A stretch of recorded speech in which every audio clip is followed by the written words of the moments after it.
listening to the GM Shuffle, presented by DraftKings and VSiN.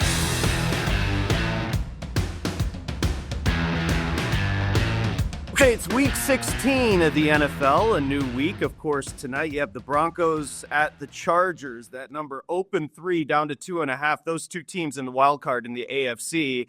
So a new week in the NFL and a new era on the GM Shuffle. This may seem a little odd as we welcome you in. I'm Patrick Meagher, joined by Mark Dominik. He's smiling because this is the GM Shuffle. So it does make sense that we have a former general manager on the program, but he is not Michael Lombardi. He is Mark Dominik. Michael Lombardi, of course, the general manager of North Carolina. Just kind of tells you how the landscape of sports has changed. Michael was our partner for 6+ years here at VSiN, specifically mine, and is now the general manager, Mark, at North Carolina, and Bill Belichick at 72 is the head coach. The world is upside down. Welcome to the program. And it's just gotten weird, but fun as we say hi.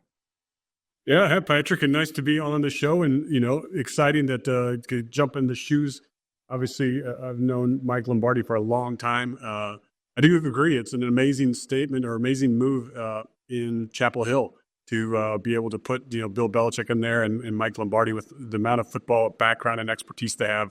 It's mind-blowing. I think they're in for a difficult task, although, everybody's up for the challenge. But, man, I'm telling you, NIL and portals and things like that, that is not the National Football League whatsoever. There's a lot of moving parts that they're going to have to, navigate through. But to me, it's up there. Maybe there's a couple campuses prettier than Chapel Hill, but, it's one of the prettiest places you can go. It's gorgeous. And so it's not a bad place to have to go to work every day, that's for sure. No, and Michael said that he said this is a gem that's, as far as football wise, obviously basketball, that is just going to bloom. Now, let me ask you, if you hear general manager of a college program, so let's think about it from the GM Shuffle's originator, Michael Lombardi, going into run a college program, how would that differ from your experience of running an NFL program? Maybe you can't answer it, but are there a couple ideas you have about that? Well, the harder part in the college world is that even when you find a good player, you don't get to keep them, right? In the National Football League, you find, a great player, your whole goal is how do I keep them on the roster for as long as possible? How long can they play? In college, you realize, I may get this guy 3-4 years max, and I've got to always be looking for his replacement. And that's a lot more difficult of a job. And yet you're also looking at so many young high school players or junior college players or whatever it is. The field is ginormous. And so you've got to decide how you want to attack that instead of like the NFL where, you obviously send area scouts. They kind of formulate lists. We start to pare things down. In the college ranks, I think Mike is going to be very busy in terms of, number one, who's covering the country and how. How are they breaking down tape? So I think he's got to go there and reset the whole thing of like, how would we do it if we've got to reach this many people? And then what's going to be their hot spot? Where are going to be their, obviously they want to win the state of North Carolina. That's to go without question. But how do they, do they tap into South Carolina and Georgia and Florida? Or do they say, hey, look, because of New England and New England area, can we get kids out of Massachusetts and New York and Jersey?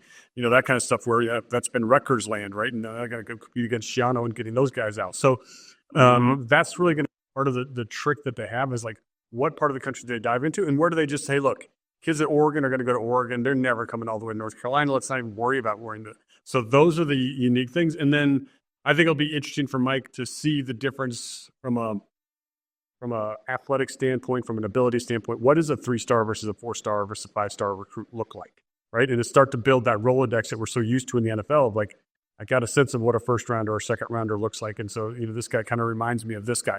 And now you're trying to take an 18-year-old and project them. And that's, I think, even more difficult. But at the same point, I think it's a good challenge. And I think, there's the one thing that we all love is the hunt, right? The recruiting and the win.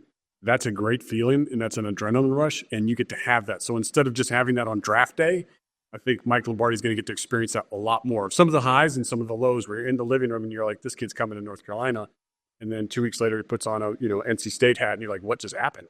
So that is going to be all the different things I think that Mike's going to get to experience here. But, clubs, I shouldn't say clubs, universities, colleges, so many are starting to go to this model, and so many still will, where they're going to actually put a general manager in place of at least the football team. Sometimes it'll be the football and the basketball GM in place.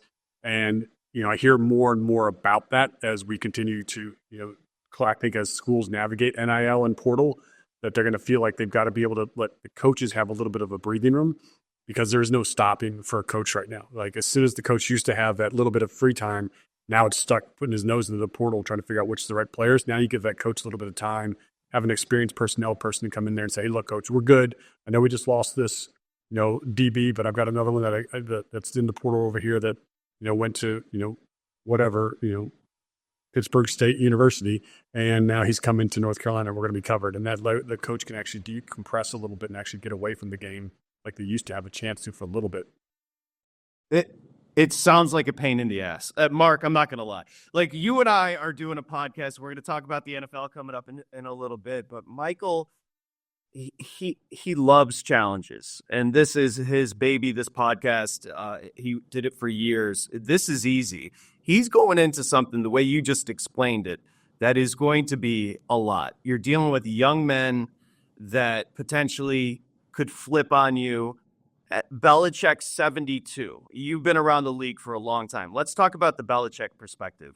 Like, I put the onus, and Michael, I love you, but I put the onus on bringing in the players, because if the players are on campus, Belichick can coach them up. Do you think there's going to be a big difference as far as just the concept of coaching younger men that aren't getting, they are getting paid now, as opposed to pros and Belichick? Let's talk about the coaching specifically at North Carolina. Yeah, I mean, I know Coach came to the podium and started talking a little bit about, like, if your son comes to North Carolina, they're going to be prepared to be in the National Football League, but they're also going to grow as men and everything like that. I mean, it sounds great, right? And obviously Bill knows the NFL very well, and he also knows how to mold young guys. The trick you have, here's if I'm Kirby Smart, or if I'm any of the coaches around the country, I'm going to use that just as much against him as recruiting. Like, it's not like guys at Georgia aren't, developing as young men, or Clemson or wherever it might be. There's a lot of people working on the character of the kid just as much as the talent of the kid. The hard part's going to be is the debates of, did players have a good time? Did they enjoy their experience in New England when they weren't winning? No one did, right? That's the thing, right? Everyone was like, we're here because we win. It's not fun. It's not like, even Brady makes fun of it. Gronk makes fun of it. They all make fun of it, how hard it was. And if I'm a recruiter at another school, I'm going to say, yeah, I'm going to make your son a young man too, but he's going to enjoy his college experience, not, bemoan it. And I think that's the thing that they're going to have to work through to prove that, hey, this is not a good place to play, obviously a great education, but, it's going to be something where they're going to grow, but they're not going to, like I said, bemoan the experience of college. Because if you get that, sadly, as you know, not all, there's a lot of kids that have a lot of resilience, but so many kids will just feel like, I'm just going to the portal next year. I mean, if a kid doesn't get his way or doesn't have a good time or is frustrated, they jump in the portal. And I think that's going to be the balance that they're going to have, and Belichick's going to have to figure out quickly, not only as a coach, but as a staff too, of like, how do you handle these kids? Because in the NFL, I draft you really can't leave, right, until you're a free agent. You can sit there and moan in the back of the room, but you can't go. This is but in college, you're like, you know what? I don't like this. I'm out. And that's that easy. And that's going to be something to navigate. The fickle nature of it may start to frustrate them. The irony here on the GM Shuffle is most people thought Lombardi and Belichick would take a pro job. Belichick was up for the Atlanta job. We're going to talk about Michael Penix Jr. now starting, Mark, here in just a little bit. But think about the 6 degrees of separation. If Belichick takes the Atlanta job, Lombardi's still doing the GM Shuffle.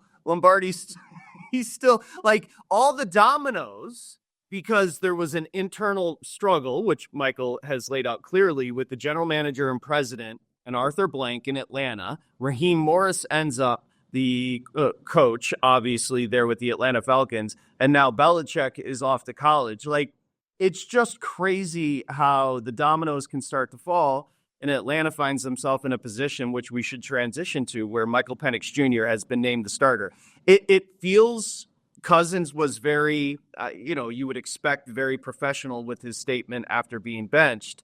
But this is a tough spot to throw Michael Penix Jr. in so late in the season for a team that's chasing the playoffs. Yeah, I mean, they've just got to tie the Bucs, right? They've got to get to the same record as Tampa Bay because they swept Tampa Bay in the regular season. So it's just one game away, and you bench a veteran quarterback that, yes, has had a frustrating run here. Certainly found a way to get a victory against the Raiders, and they're playing the Giants. It's kind of one of those games where you're like, I guess if you make the change, you feel like you're good enough to beat the Giants, even if Michael kind of experienced some rookie hits. It's all surprising to me based off where they were. I always thought Michael Penix would play the moment that the Falcons were kind of mathematically eliminated or, they just didn't have a shot, because I do think it's important for a young guy to play. I think it's more interesting when I watched the Falcons through this process in the preseason. And what I mean by that is they barely played Michael Penix at all in the preseason. And that was shocking to me. I was like, they saw what they wanted to see, and then they just benched him too. And he only played X amount of snaps and then didn't play in the other preseason games. I'm like, that's really bizarre, but that says they must really love what they're seeing every day at practice. They must really love his character. And so I think there's a lot more confidence in that building than I think we would probably have, saying, you're going to put a rookie in there. They've obviously seen a lot more than we could see to give them the confidence to make a massive decision like this at this point. Kirk Cousins is pissed. He said the right thing, right? That's what he's going to do, but he doesn't mean it. There's not a chance he means it. He wants to see 3 interceptions and a loss right now. That's all he's thinking. And it sounds terrible, but we're all, they're competitors. I mean, this is the same guy that had to fight his way through Washington. Everyone's doubted him through his career. The Vikings, he's not that great. Now he goes to Atlanta and he's starts out good and they're in pretty good shape, and they lose a bunch and they're like, it's all his fault. No, it's not. There's no way it's all Kirk Cousins' fault. Right? And as he said, I didn't forget how to play quarterback. This is going to be very interesting because there's going to be a lot of cameras on both the guy that's on the field and the guy that's on the bench. And, obviously Falcons have to have Michael Penix play well based off the big decision they made. But, Arthur Blank had to sign off on this too. So it's going to be very intriguing. Mark Dominik in, Michael Lombardi, Chapel Hill. We'll continue with the GM Shuffle.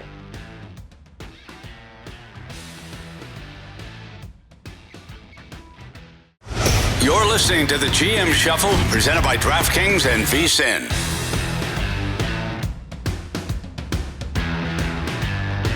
Okay, it's the GM Shuffle, a new look. Michael Lombardi recruiting players at Chapel Hill, North Carolina with Bill Belichick. I'm Patrick Meagher as we welcome you back here on the program. Mark Dominik, of course, former general manager in the NFL, now here on the GM Shuffle. We were just talking about Michael Penix and Cousins, and you said it perfectly. Cousins said what he's going to say, but he's pissed. So Atlanta has made the decision to go to Michael Penix Jr., who does have a ton of starts in college. So you've seen with Bo Nix and Jaden Daniels, Mark, those guys that had experience in college playing well their rookie year. Let's go back to the draft. I contend that the Raiders were going to take Michael Penix Jr., and they got the tight end because Atlanta made a decision that everybody was just blown away by. When Cousins signs with the Falcons, and then the Falcons use a high draft pick on an older rookie in Michael Penix Jr., do you remember being floored by the move there with the Falcons brass drafting the quarterback? Absolutely, I was floored. And so was Kirk Cousins. And he was pissed then, and now he's pissed today. It's been a bad run for Kirk. I was absolutely floored. I don't think they did it. I don't think they knew they were going to get Michael Penix back when they signed Kirk Cousins. I think they realized, hey, look, we've got to do something at the quarterback spot. We can get Kirk Cousins here. Let's see what happens. I think they liked Michael Penix. I think they liked probably 2 or 3 quarterbacks at the time, but liked him. I think they fell in love with Michael Penix because here's the thing. If you had been in love with Michael Penix in March before you signed Kirk Cousins, you could have obviously earmarked that towards the defense, which needs it dramatically. You could have put money in that side of the ball instead of buying the quarterback and kind of really help that side of the ball a lot more. And I have a hard time believing they were thinking Michael Penix strong at that point. Because here's, like you said, here's a older quarterback who has a lot of injury history or had injury history going into it. Like, what would make you think he's not going to be at number 8?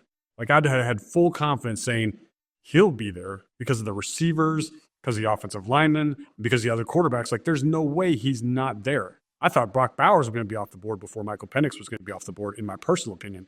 I like Michael Penix. A little bit of the preseason tape you got to watch, I thought he threw a gorgeous ball. Like, I think he's got good accuracy. He throws guys open. He's got arm strength. He may not be the most mobile guy, but he's got enough mobility, right? So I like the pieces there, but I think that they fell in love with Michael Penix along the way more than enough to say, hey, look, convincing the owner to say, I know we just spent 160 over here, but this guy's really the future. And, in the next, we'll get him to play 2 or 3 years down the road. And that's what the thought was. For them to pull the trigger right now reeks of some type of desperation. And I think it's more of, let's look at the offense and what we're asking the offense to do versus let's look at the quarterback and say, what's wrong with him? I agree with Kirk Cousins. I don't think he forgot to play. I just don't think, you went into the game this last week and Darnell Mooney's a really talented receiver and he didn't even get a target. Like, I don't understand how that's possible when you're playing a game against the Raiders who are, struggling across the board for the most part this whole season. So I think there's something else offensively that's a little bit more at question than it is just the guy that's throwing the ball. I can't wait to see this, but it threw me off a big time. I thought they were probably going to take Dallas Turner. That was kind of my gut instinct of like, do get another defensive lineman, come in here and be stronger. They took Michael Penix, and I was around Coach Morris. Like, I had Coach Morris as my head coach my first time in Tampa in 2009. We got hired together on the same day. He became the head coach. I became GM. And, we drafted it was kind of a different process back then. We didn't even get to interview together or interview each other. It was just like, this is what it's going to be. The unique thing there is that's the same year that we drafted Josh Freeman, number 1 overall. And a big piece of that was Coach Morris. Raheem was the defensive coordinator at Kansas State when Josh Freeman was a freshman at Kansas State. So he knew him really well. And, I think the local media had a pretty good sense that we liked Josh Freeman, but I can remember Raheem was gaga, which is great, over him. And he said, just wait, take your time. You'll come around. And so it was a unique thing that how much you fell in love with Josh Freeman. I think the same thing's happening with Michael Penix. You'll love this story. And we probably got to get moving on something, but please. As a GM, to be able to talk about draft players out in public with, maybe you're at a pro day and there's a bunch of people around, or you're at the combine, there's a bunch of people around, and your assistant GM, director, player personnel comes up. We code-named guys, right? Different things. Josh Freeman, his code name was Bubblicious. And I know that sounds really weird, but why would it be Bubblicious, right? Because there was something different about him. It sure looked good. It tasted good, but after a while, you're like, I'm not sure I like this anymore. And so we were still really kind of confused of like, who is this guy and what makes him tick? So it's like, how you get, I don't know if, we all used to do a long time ago because I'm older, the bubblegum blowing contest in height and of course, middle school or whatever. If you got Bubblicious, you're like, this is great. I got to blow a bit, but about 10 minutes into it, it's terrible. It's like a rock and has no flavor. You're like, get this out of my mouth. All sugar sweet at the beginning, but not so great at the end. Turned out he was Bubblicious for us, right? That kind of thing. But I say that, and then so then you could go and that's funny to like, hey, how's that Bubblicious going today? He's like, he's having a great day or not a good day or whatever it was. No one would know. So I know how much Raheem Morris can fall in love with a guy, and I think that's what they did. And again, I hope Michael Penix is great, just because I like the kid so much, right?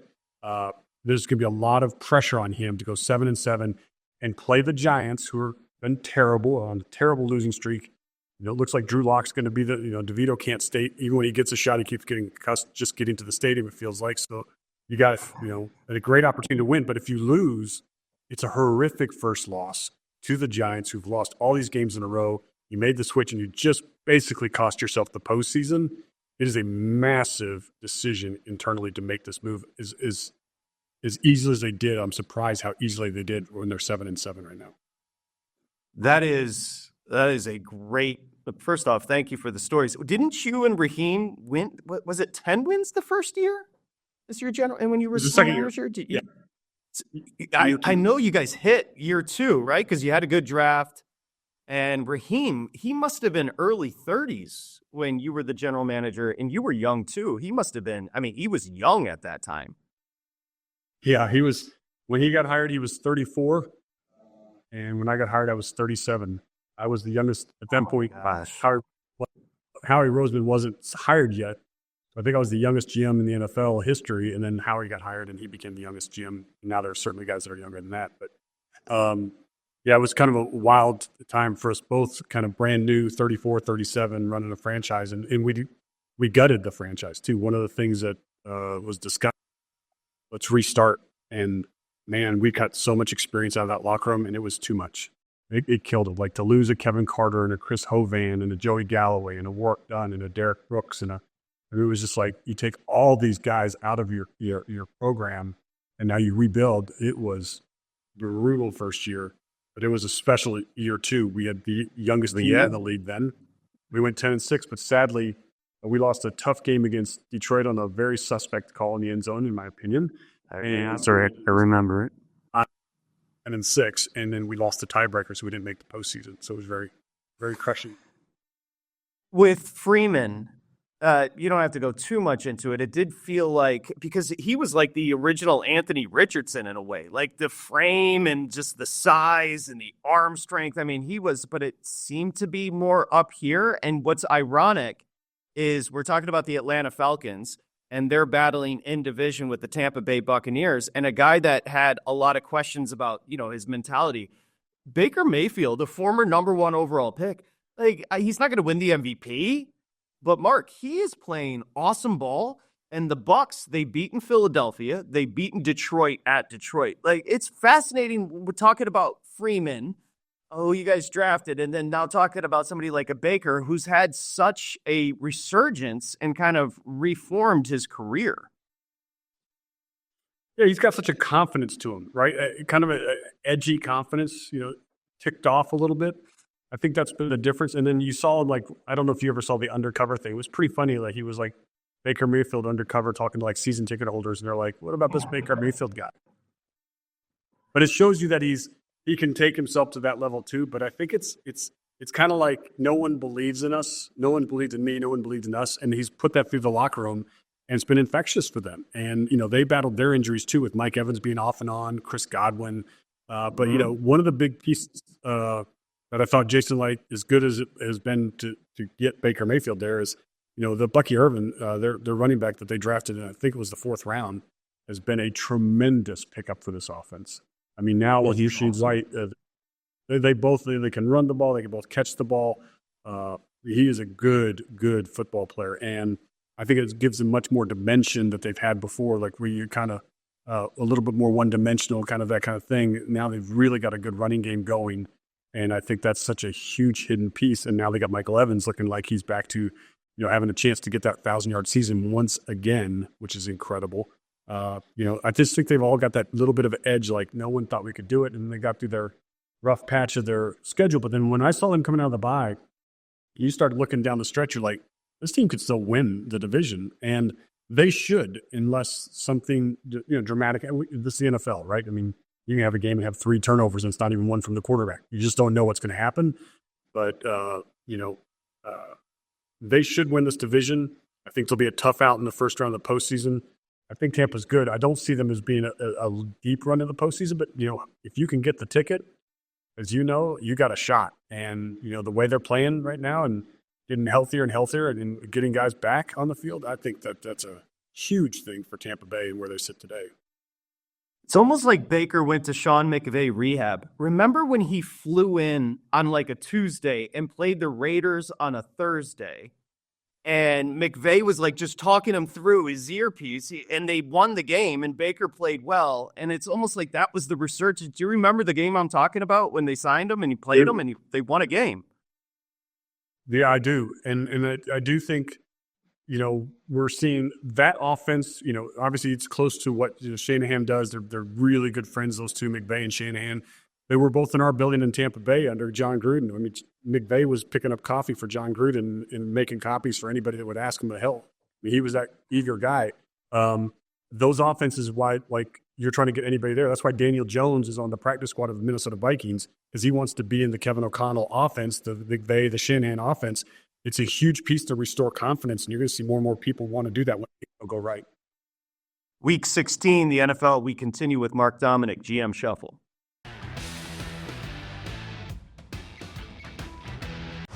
You're listening to the GM Shuffle, presented by DraftKings and VSiN.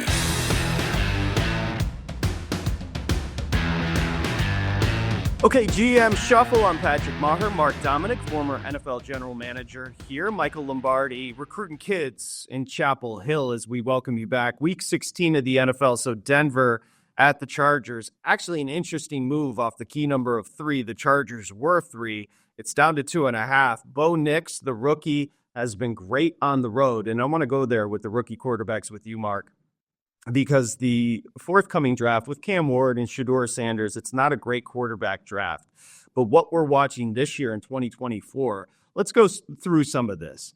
Jaden Daniels, to me, if he stays healthy, he's going to Canton. There's just so many intangibles. It's not even the arm talent. It's not even the gliding, the running. It's just his demeanor, his disposition.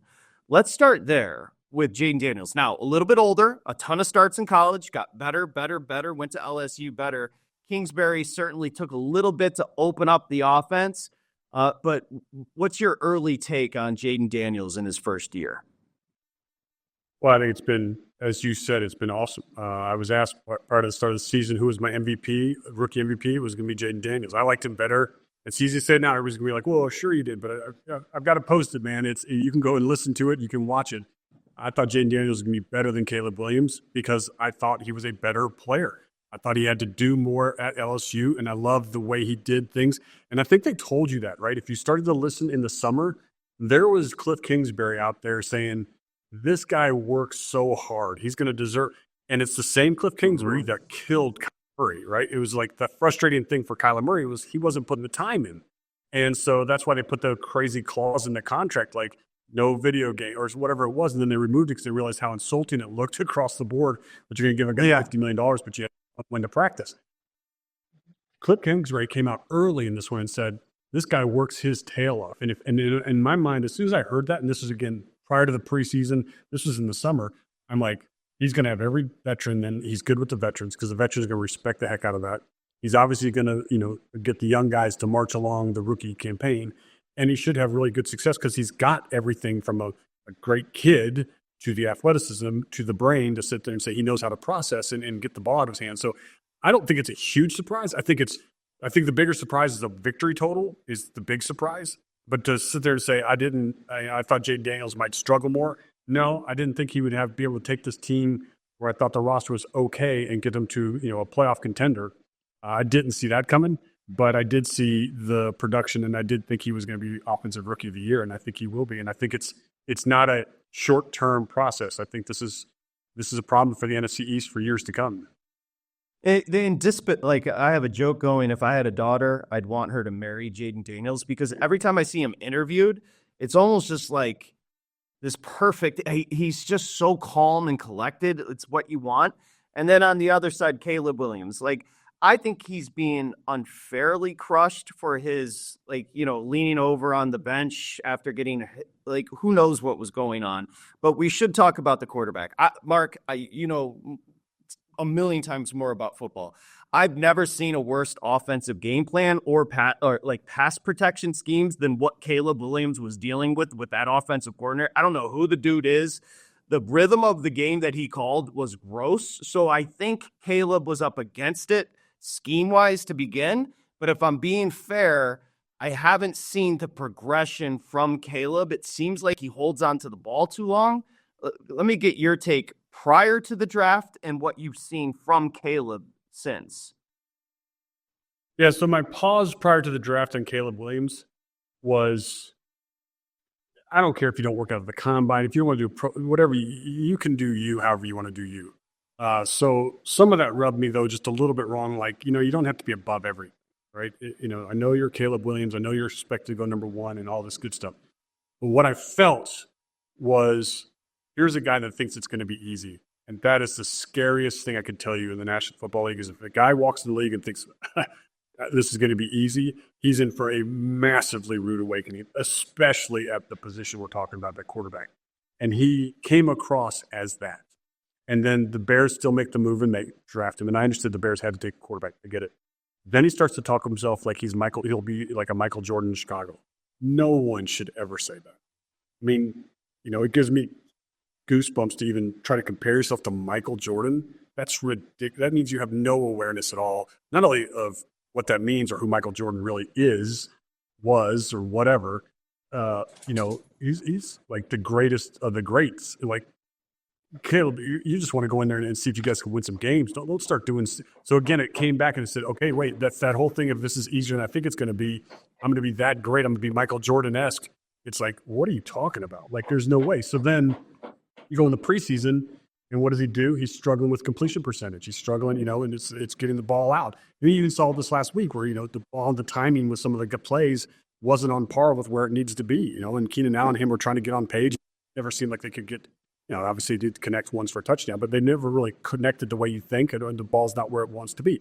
I feel like, again, I think he's taken this game and he thought it was going to be easier. Now he's starting to see how hard it is. He's trying to play catch up, and now he's just in the muck of a regular season, and he's stuck. I know they lost games in different ways, whether it was special teams, Tyreek Stevenson out there messing around, not paying attention at a Hail Mary, different things like that. But you got to sit there and go, oh, it's Matt Eberflus. You got to, it's his fault. He's got to take accountability. I just think you should have kept the boat ashore, keep fighting the battle with Matt Eberflus, knowing you're going to make a change at the end of the season. Yeah, getting that prepared, because this is all about who you're going to hire next. And instead, it became this more murky, rocky, weird shore where now you're throwing Caleb Williams to a bunch of different things that you hate to have to experience. It's hard enough just to play this game. So they're not doing themselves any favors. So many people talked about, well, look at the great roster the Chicago Bears built around the quarterback. He's going to have success. It's all about making sure the quarterback is prepared every week. And it feels to me like Caleb is getting coaching, but I don't know how much he's, absorbing it all the right way. And now they just made the whole rookie season difficult, knowing that guess what he gets to do next year? Learn a brand new system, learn a brand new position coach, head coach, probably, coordinator, possibly. And that, again, starts to become part of the problem. And that's where you get concerns, where you look at, what's going on with Jane Daniels. Yes, you may lose Cliff Kingsbury again. He may get a head coaching job again.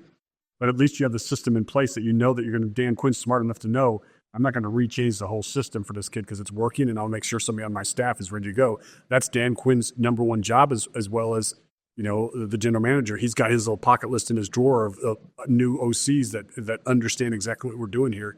I don't think the Bears do that. Let me ask you this, Mark. I've never really had an opportunity to talk to a general manager about this. And this is Ben Johnson. The assumption is Ben Johnson, the offensive coordinator alliance, will be coaching because you have this investment in Caleb Williams in Chicago next year. I've always been of the thought, like, calling plays offensively or defensively, that's not even on the same planet as being the CEO or actually a head coach of a team.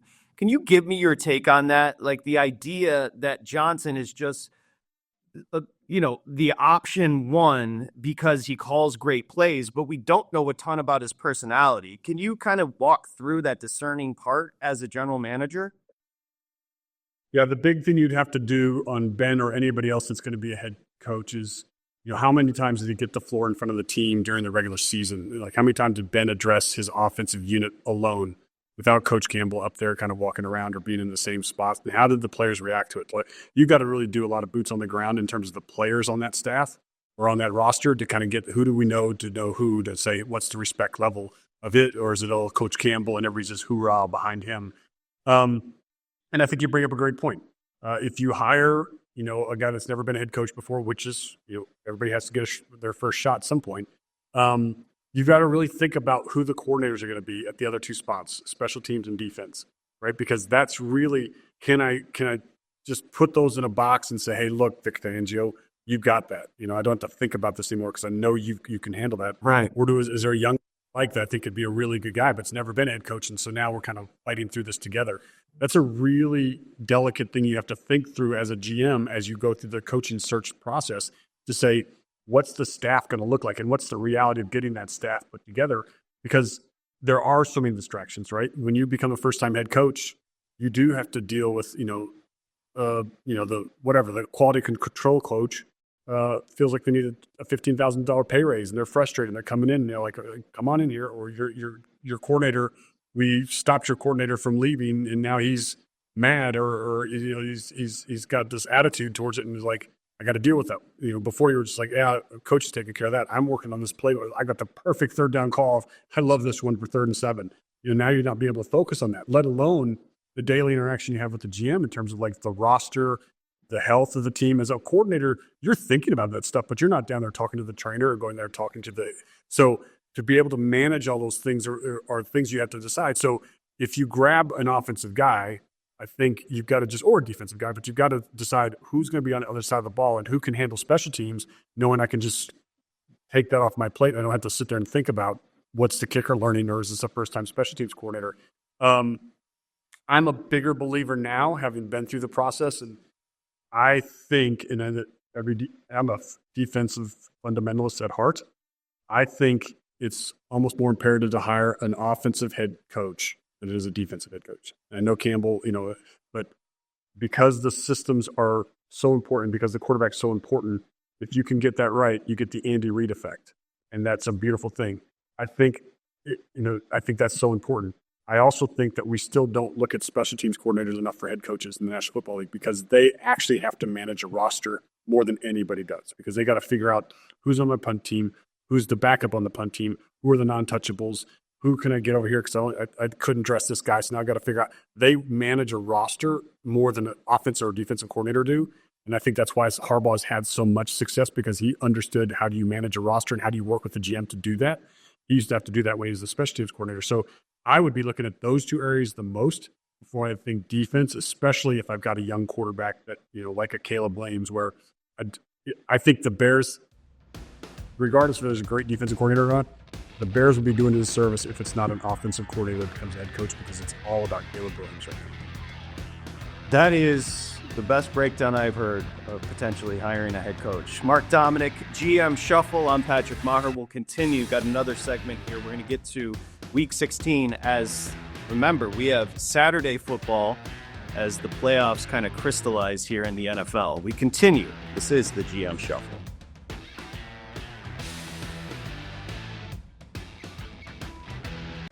You're listening to the GM Shuffle, presented by DraftKings and VSiN.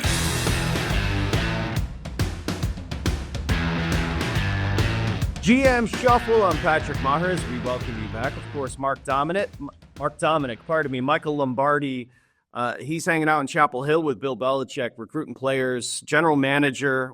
We're very proud of Michael, all kidding aside, that he's got a new venture. He and Millie going to be living in Chapel Hill, so that's an awesome experience. Week 16 tonight, Denver at the Chargers here in Los Angeles, just a few miles down the road from me. Chargers 2.5, drop from 3. We'll get to that game in just a little bit. I must do this, though, quickly, because full disclosure, Mark, I am a Detroit Lions fan.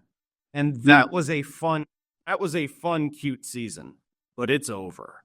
And there is anybody that's going to try to prove, and I know Dan Campbell, I was wrong on him. He is a culture builder, like I can't even explain. Now, onside kick, 12 minutes to go, down 10, the dumbest thing you're ever going to see. However, these injuries, it's actually a bummer. It leaves a sour taste in my mouth, because if the Lions were to lose on the field, okay, fair and square. But to have this magical season and have these injuries add up, McNeil, and now, of course, David Montgomery, who's like kind of heart of the team. What's your take on the Detroit Lions right now? Yeah, I feel how you feel. Half the battle at this point is just, as soon as the game's over, people always just ask me, what'd you do after the game? As soon as the game was over, I didn't go see the owner and I didn't go see the head coach. I went to the head athletic trainer and said, how'd we do? And right now, Detroit's not having how'd you do moments. These are terrible, terrible. And part of, people say you got to play your best football in December. Sure, that sounds really good. You got to stay healthy in December if you're going to win in January and February. You have to, and they're not staying healthy. And it's not, I don't blame them. The only thing I would sit down if I was GM, I was Brad Holmes, which I think should be, the executive of the year, by the way, by everything he's been able to put together and accomplish. But if I was Brad Holmes, I think I'd talk to Coach Campbell right now. How do I take some more load off the week? Like, how can we get less work done on Wednesday and still be a fundamentally sound football team? Because any more injuries, it's going to be enough now, because I feel like your team's going to be in shootouts a lot now, sadly.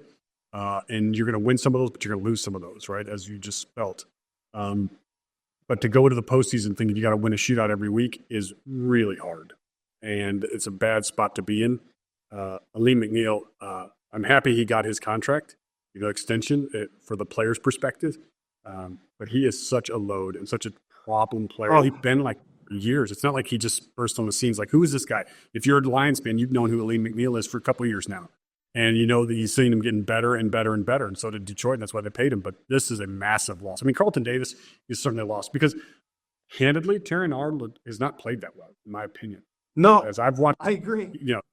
Yeah, it's like Quinton Mitchell has been great for the Eagles. I think he's played really good.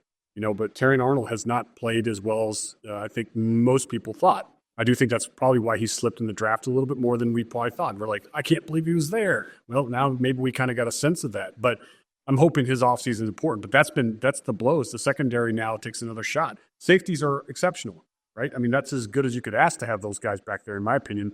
Those two are they're ridiculous. I mean, Joseph and Branch are ridiculously talented. It's the cornerback room is bad. And because of that, and they knew that going into this, and they still, tried to fix it. But now that you're going to be in shootouts, and now you're going to have struggle against the run a little bit too, it's going to make it so much more hard. I mean, it's so much more difficult, I think, for Coach Aaron Glenn, to be able to call games, because you're going to try to stop the run, but you already know you're going to give a pass. Now you can't really. Okay, we can stop the run. We just got to work on providing a little more blanket coverage. Can't do that because we've got to keep guys at the line of scrimmage now a little more because we don't have a lead. So it's a really tough road. They're going to have to win turnovers, and they're going to have to be right on the Campbell, calls of his fourth down aggressiveness. They're just kind of win those, I think. But this has been a magical season. I don't think it's over yet, but I think any more injuries whatsoever for this football team, especially on the defensive side to a starter, is going to kind of be the icing on the cake that, they're going to make the postseason. Yeah, they're going to be a good team, and they're going to be a tough out. But can they get all the way, to play for the Lombardi? I don't think they can if they can't take any more injuries. They just can't. And that's where the Packers, to me, are getting healthier. Like, they're going to get Luke Musgrave back pretty soon, right? He's been kind of a non-factor all year. Well, if he didn't get back to kind of being part of what he was last year with Tucker Kraft and all those young receivers and that offensive line, and what's going on with Jeff Hafley and how good he's doing on the defensive side, the Packers are the scary team because I feel like they're the ones getting healthier at the end of the year where Detroit's not. Mark, I'm saying, I mean this. My favorite defensive player was McNeil. My favorite offensive player was David Montgomery. Just kind of like the heart and soul of both sides of the ball. I mean that. Like, Montgomery, oh my gosh, he is such a great player. Anyway, my mom is sad in Michigan. Like, the whole entire state. It's cold. It's dreary. From the Midwest. It's cold. It's dreary up there. We had a light, and that light was the Lions, and it just feels like it's being taken from us. Anyway, I digress. Let's get to tonight's Week 16 kickoff. Denver and the Chargers. Look, Sean Payton hated Russell Wilson. He wanted a kid that he could remote control, and it has worked with Bo Nix. Bo Nix, that throw, I can't remember who it was to, but it was the bomb for like 96 yards in prime time, where there had been questions about Nix's arm strength. I was like, that was a seed. Let's start there with Denver, Peyton, and Nix. Your take. Yeah, I think the big thing about Bo Nix was, so many people talked about how much he played in college and the experience, and, everybody joked about like he's played, 8 years in college or whatever it was. I think the most impressive thing that Bo Nix has been able to do is handle, Coach Payton's offense. That is, having worked under John Gruden for years, it is very hard to spit out a play call. It is ridiculously hard, right? Because you're telling everybody what to do and what to go, and then you're certainly giving them an option to check it out of it. And Bo Nix, right off the bat, felt like he had very good control over that, which was like, wow, okay. You can see why they felt so comfortable playing him, because he's like, he can handle the processing of all the information and still make good decisions throwing the ball around the field. So, 20-10 or close to that touchdown to interception ratio as a rookie is exceptional. I mean, it's really good. I mean, obviously there's been better and there's been certainly far more worse. But I think it's that he knows what to do and knows where to go with the football every play, and I think that's a big piece of it. And you're seeing them open it up, and it feels like they're getting more and more open as an offense as the season's going towards the end of the season, right? They seem to be scoring more points as of late, and I think that's maybe just Bo Nix getting more and more comfortable saying, I can take shots down the field now, I can open this up a little bit more, and I think those things are all being better things for Coach Payton. That being said, the Chargers got embarrassed. I just humiliated, and the one thing I know about Harbaugh, he is not going to handle that very well. He is going to be a very angry coach all week long, or the short week they have. They ran the ball, 11 times? Like, the Bucs ran it almost 40 times. They ran it 11. Like, that's not Harbaugh ball. So I don't know if it's going to be a big dose of Gus Edwards or what it's going to be, but I just feel like it's going to be much more Harbaugh is going to be intense. And I think both teams, will walk in this game being a little more productive than they were even the week before. I like this one. I know that there's a lot of over-unders and how many points can you scored. I still think the Chargers come out on top, and I think there's more points than people think. Okay, so it's now time for our DraftKings bet highlight presented by DraftKings. DraftKings, the crown is yours. You just said it. It's an up-down league. Harbaugh's a great coach, so is Peyton, but the key number of 3 has dipped down to 2.5. I'm laying it, Mark. I like the Chargers, laying the 2.5. I think they're going to run the hell out of the football. Denver, very good defense, gets to the quarterback. Obviously, I think they lead the league in sacks, but I think Harbaugh here at home in LA has the Chargers prepared after a couple of embarrassing performances. I like laying the 2.5 with the Chargers. Yeah, I feel the same way. I just think the Chargers, and maybe, I've been on the Chargers bandwagon since the beginning of this year. I thought I had Arizona as the team that was a sleeper in the NFC that I thought was really going to maybe have a chance to run for the postseason. Arizona's not out of it, even though I think it's a real uphill battle for them to get into it. But the reason I say that on Harbaugh is, back when I was GM in Tampa, we went out and played San Francisco in 2010 and stomped them 20-0. It was the first time they'd been shut out at Candlestick because they were still playing at Candlestick in 20 years. I can remember calling my dad, we just shut out the 49ers in Candlestick. Like, no one's done that for 25 years. I was our 10-6 season. Everybody's feeling great about themselves. We go out there the next year. Harbaugh's now the head coach. We get beat 48 to 14. This last year we shut these dudes out, and 1 year later Harbaugh's the head coach, and they did have a different quarterback, but it wasn't like they were just running around with Joe Montana back out there. It was like, it was the same defensive players, and you're like, wow, look at the effect that this guy has. And he's done it everywhere. And so when they lay an egg, I'm like, that just doesn't seem like a thing that they're going to do multiple times. And we'll see what Justin Herbert and how much he can run, because I think that's going to be the piece of the puzzle that I want to watch tonight is Justin Herbert and his mobility, because you talked about it. Denver can get after the quarterback a little bit. So if his ankle's okay, which I think it will be, and he can show some of that mobility, that's where I think the Chargers will take advantage of that tonight, along with, being physical, I think, trying to run the ball as well.